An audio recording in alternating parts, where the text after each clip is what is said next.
biggest takeaway I want someone to understand is that growth is not a skill set, it's a mindset. And so the things that we desire in the world around us cannot be created if we don't actually do some internal reflection of the world that's within us. Now, to start, let me actually ask you a question that I was asked years ago that I didn't know the answer to, but is one that truly changed the game for me.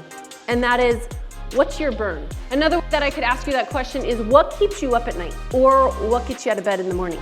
Or how about, what's your conviction? A lot of us in this world are not connected to this realm. We're very connected to what we see.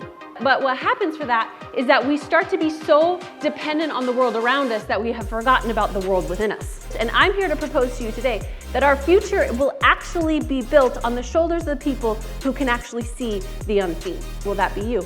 Today, what I want to do is I want to introduce you to you.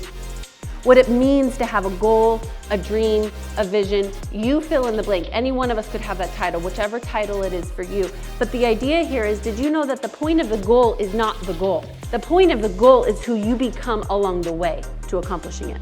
That's the point.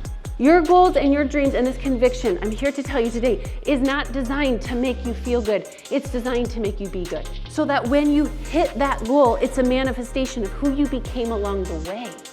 So when you get there, you stay there. Here's someone who's convicted. I don't need you to tell me I can do it. I need to know that I can.